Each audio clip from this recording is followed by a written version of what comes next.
Bonjour les amis, vous êtes avec les Gilets jaunes constituants, pays de l'Urepoix et de l'Étampois. Nous sommes avec le philosophe Gilet jaune, Mehdi Belhach Kassem. Nous allons faire un sujet, les philosophes modernes, Badiou, qui est la référence vivante de la philosophie française apparemment, la sociale traîtrise et les tribunaux populaires. En trois parties. Première partie, l'arrogance des sachants, parce que c'est au niveau de l'école normale supérieure. Deuxième partie, la bien-pensance et la manipulation. Et la troisième partie, la sociale traîtrise, les idiots utiles, et au final, sans être Madame Soleil, les tribunaux populaires. Citoyen Mehdi Belhach Kassem, bonjour et merci. Bonjour à tous, merci à vous de m'inviter pour cette énième vidéo. On va essayer de porter la voix parce que le matos c'est dégueulasse. On va commencer avec les philosophes modernes, l'arrogance des sachants, le citoyen Badiou. Il vient de publier ça. Un citoyen Badiou, c'est un grand normalien, comme 90% des grands philosophes depuis 2 siècles. L'école normale supérieure, c'est une sorte d'université de luxe. Là, on est en train de filmer cette vidéo pas loin. Donc voilà, il a été maoïste, il s'est enthousiasmé pour Pol Pot dans les années 70 et il fait toujours référence à Mao et au maoïsme. Pol Pot, il reconnaît que c'est un peu foiré, mais il faut quand même sortir la fraiseuse pour lui sortir, disons, des excuses, voilà. Sinon, oui, bon, c'est un très grand créateur de philosophie. Moi, ça a été mon maître pendant 10 ans. J'ai rompu avec lui dans des conditions un peu fracassantes en 2011, voilà. Et donc là, il vient de sortir Remarques sur la désorientation du monde. Donc moi, je m'apprête à publier une lettre ouverte de réponse qui s'appellera Remarques sur la désorientation d'Alain Badiou et des intellectuels en général. Et j'ajoute ici, juste pour les Gilets jaunes constituants, dans leur écrasante majorité. C'est vrai que ce texte est très révélateur de la totale déconnexion qu'ont les intellectuels avec le réel. Et comme Badiou, bon, ça a été vraiment un de mes maîtres, et c'est quelqu'un que je continue à lire, parce que c'est un peu schizophrène, il y a des choses géniales chez lui, il y a des choses horribles, et je suis obligé de faire le tri dans mon travail. Mais voilà, je ferai une lettre ouverte qui s'adresse évidemment à lui, mais à travers lui, comme il est connu dans le monde entier, c'est vraiment encore aujourd'hui le philosophe le plus commenté, le plus lu, le plus traduit dans le monde. Donc c'est d'une pierre 2 millions de coups, quoi. C'est-à-dire non seulement ça va interpeller tous les intellectuels français, mais ça va faire le tour du monde. Comme mon nom circule pas mal maintenant dans le monde anglo-saxon depuis 6-7 mois. Voilà, le but c'est ça, c'est pas tellement, c'est pas du tout une question de personne, c'est vraiment la philosophie et la politique, voilà. Et il est tellement déconnecté du réel d'aujourd'hui que ça serait vraiment dommage de se priver. Alors, les sachants, alors on ne parle pas des idiotocrates ou des crétins de ministres qui ne savent pas mettre des masques, enfin bref, on ne parle pas de ça. Mais on parle des sachants, ceux qui sortent des grandes écoles et qui ont cette stature en fait. Généralement, c'est des bourgeois, et ils savent, c'est grands intellos. C'est un grand bourgeois, il le reste. Là, on est en train d'enregistrer pas loin du quartier de Port-Royal. Lui, on devra quand même parler de ça, de cette déconnexion du réel, d'un type qui se prétend révolutionnaire, mais qui a toujours vécu comme un grand bourgeois, qui vient d'une famille grande bourgeoise et qui habite dans un quartier grand bourgeois. Alors, lui, il a été élevé dans un milieu grand bourgeois. Tu nous donnes de la data ? Non, pas de data. C'est une famille de profs, ses arrière-grands-parents, ses grands-parents et ses parents étaient profs. Son père était prof de maths à Normal Sup. Oui, c'est pas le prof à l'école communale, c'est le prof à Normal Sup. C'est le prof à Normal Sup. D'accord, ouais, d'accord. Ça c'est sûr, c'est pas Joel Couliot. Pourquoi il y a cette arrogance chez les sachants ? Est-ce que c'est très grec ça ? Est-ce que au niveau de la philosophie c'est une bonne question, mais c'est un peu, ça sera le sujet de ma lettre. Ça veut dire que c'est un peu l'hôpital qui se moque de la charité. Ça veut dire que lui, Badiou, a été tout de suite très enthousiaste pour ce qu'on va appeler l'enfermement généralisé du monde. Le masque, il trouve ça très bien, je fais un petit... L'imposition en outre trop tardive du masque sur la figure, lui il trouve ça super, et effectivement on le voit dans ses conférences récentes, porter comme ça un filtre à café sur le museau. J'ai envie de lui dire... Et la maltraitance des enfants, enfin, c'est maltraitance, c'est on en honteux, parlera quoi. plus tard, c'est honteux, c'est absolument honteux. Mais j'ai envie de lui dire simplement, cher Alain, et je le dirai évidemment dans ma lettre, est-ce que vous avez vu la reine Elisabeth II, qui va quand même, elle, sur ses 96 ans, et qui porte pas de masque, qui fait la bise à tout le monde, qui serre les mains de tout le monde, etc. Apparemment, Et le grand philosophe d'extrême gauche et maoïste, Alain Badiou, le révolutionnaire fiévreux, couteau entre les dents, ben non, non, non. Tout à coup, je suis pour l'enfermement, j'ai très très peur d'attraper la grippe, il faut vraiment mettre le masque, c'est vraiment scientifique, parce qu'il n'arrête pas dans son livre, c'est la science, hein, vous comprenez, c'est la rationalité. Le biberon, voilà, lui il dit il faut que le biberon, moi j'aurais été Macron, j'aurais rendu le biberon totalement obligatoire. Donc voilà, il est absolument pour, en bon révolutionnaire, tout ce que l'oligarchie mondialiste nous impose depuis 2 ans. Donc c'est un cas de schizophrénie vraiment très très intéressant.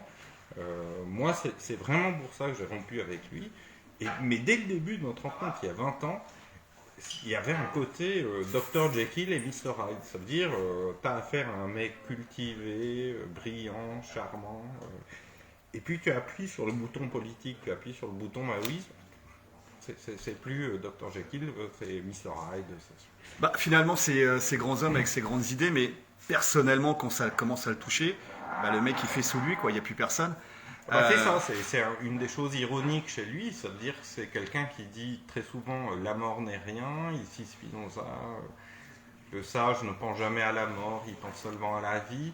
Il m'a cité Lin Piao, qui était dans une conversation à la campagne.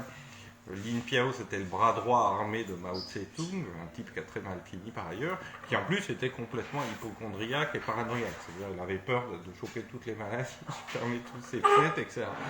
Et Lin Piao disait, c'est vraiment le principe, faites ce que je dis, mais surtout pas ce que je fais. Et Lin Piao, il aimait dire la peur de la mort est contre-révolutionnaire. Bayou me citait ça, il me disait la peur de la mort est contre-révolutionnaire. Et puis, bon, ben voilà, il arrive le phénomène qu'on connaît depuis 2 ans. Ah non, non, non. Que moi j'appelle la première guerre civile mondiale de l'histoire de l'humanité. Un autre truc que disait Badiou au début d'un de ses grands livres de métaphysique qui était Logique du monde, il dit la vie politique prend la vie politique prend la forme de la guerre civile, c'est-à-dire de l'exposition à la mort. J'ai envie de lui dire, monsieur Alain, ça y est, on y est. Allez. Ou alors tu peux le rassurer, tu peux lui dire qu'il fasse comme la reine d'Angleterre, qu'il prenne du vermifuge à cheval s'il a peur d'attraper la grippe. Parce qu'elle avait ça sur sa table de nuit quand même, mamie. J'ai vu. Ok, donc finalement ça s'enflamme sur des grandes idées, mais à la fin de la journée, le slip est sale. C'est pas propre, c'est la même chose, c'est-à-dire ces bêtes noires, c'est vraiment les gilets jaunes, il revient souvent. Alors pour faire plaisir aux gilets jaunes constituants, bon, je vais trouver le passage. Voilà, soit dit en passant, c'est le propre des mouvements politiquement confus, comme le sont souvent ceux de la petite bourgeoisie, noyau social des gilets jaunes.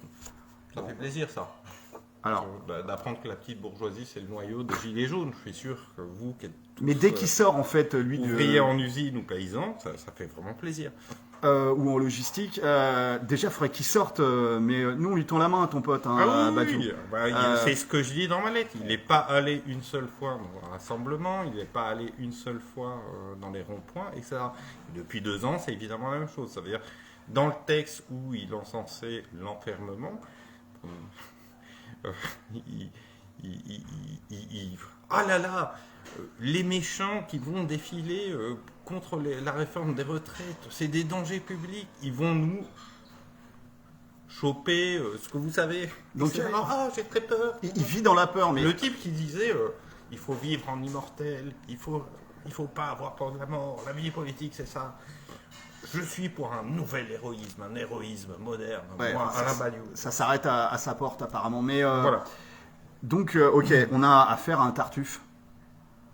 Involontaire, ça veut dire, toi, tu me parlais juste avant qu'on fasse la vidéo de hypocrisie, mais c'est pas du tout, c'est pas un, j'irais plus, c'est pas hypocrisie, c'est plus chafouin que ça, c'est plus de la manipulation, c'est plus.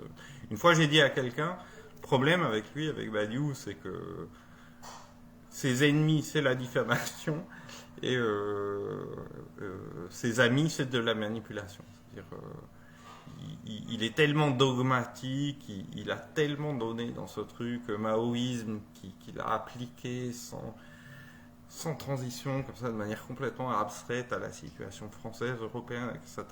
C'était tellement n'importe quoi depuis le début, et c'est toujours le problème que j'ai eu avec lui, c'est vraiment cette schizophrénie entre cette grande inventivité philosophique qu'il a. Il a vraiment créé des... Si je fais une concept, par exemple, si je fais une conférence sur l'évolution moderne du concept de vérité dans la philo, je serais obligé de parler de Badiou. Il a eu des trouvailles absolument géniales là-dedans. Mais c'est sûr, c'est ce que tu dis, c'est l'arrogance des sachants. Et chez Badiou, c'est vraiment cette pause, c'est la raison principale pour laquelle j'ai rompu avec lui, et j'en parle souvent dans mes interventions publiques, c'est vraiment cette pause qui est aujourd'hui devenue intenable du philosophe roi. Pour faire une transition avec une autre vidéo qu'on fera tout à l'heure. C'est vraiment le philosophe qui a tout le temps, de manière omnisciente, raison sur absolument tout. Je veux dire, si c'est la parole de Badiou, c'est que c'est vrai, c'est que c'est juste, c'est qu'il faut le suivre, c'est qu'il faut obéir.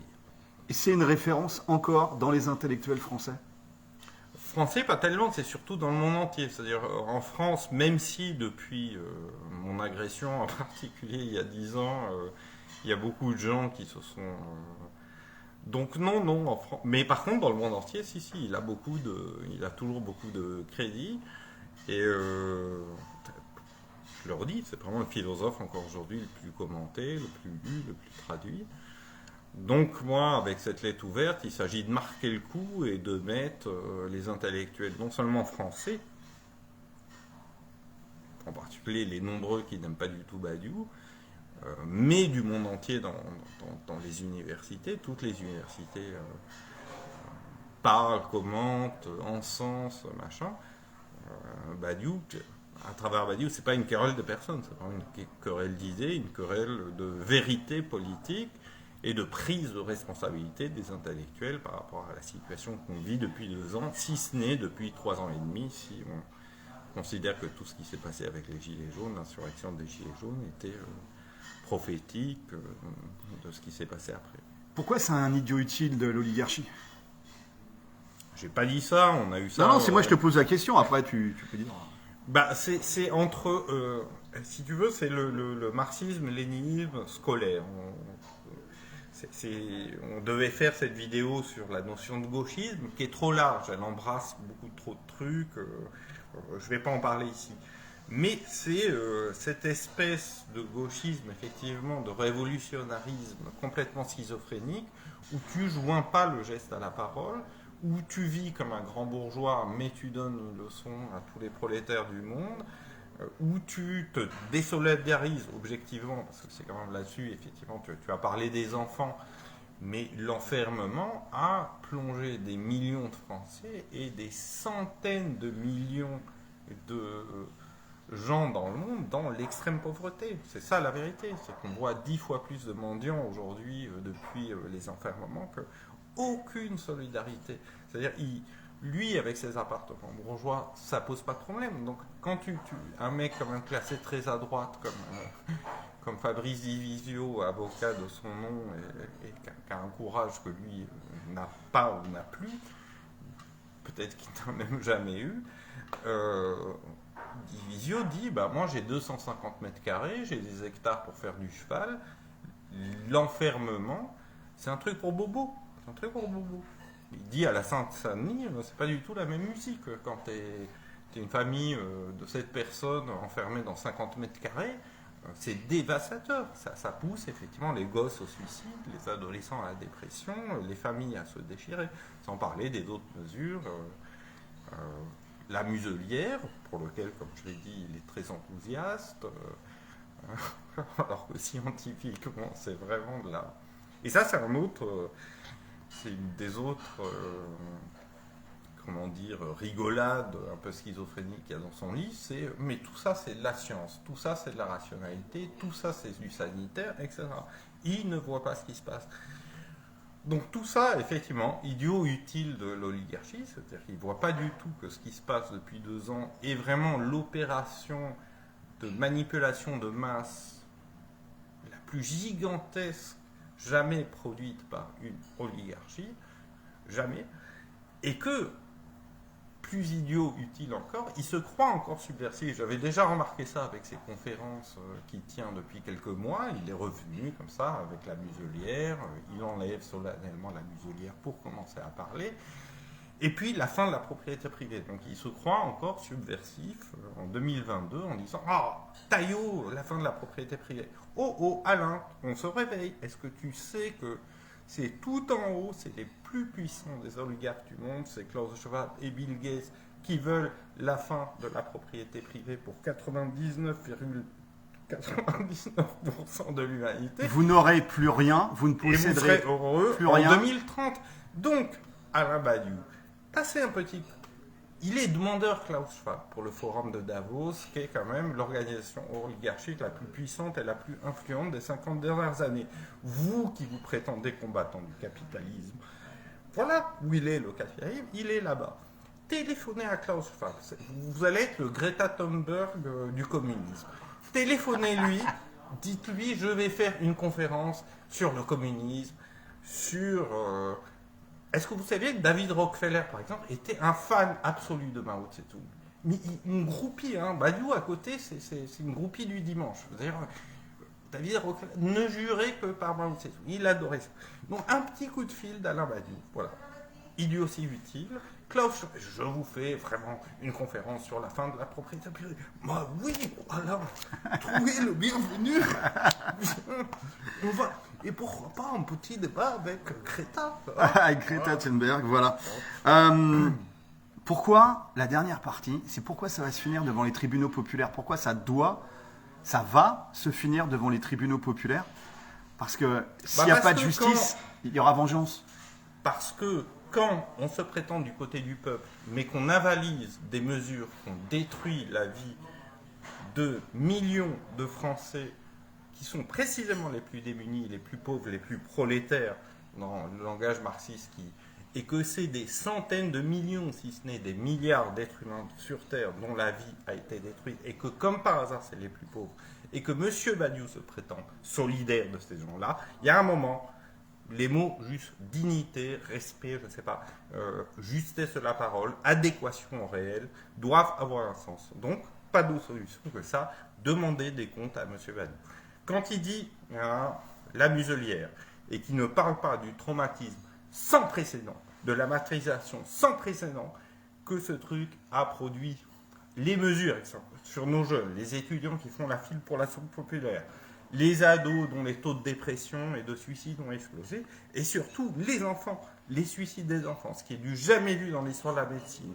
On n'a jamais maltraité l'enfance comme on l'a fait depuis 2 ans. Pas un mot de M. Alain Badiou dans son petit fascicule sur tout ça. M. Alain Badiou, l'ami du peuple, le peuple va venir vous demander des comptes très très bientôt. Voilà les amis, un message au citoyen Alain Badiou de la part du philosophe Mehdi Belhach Kassem, philosophe gilet jaune. Merci citoyen, force et honneur, on lâche rien, pour la justice, la dignité et le bien commun de tous. À vous.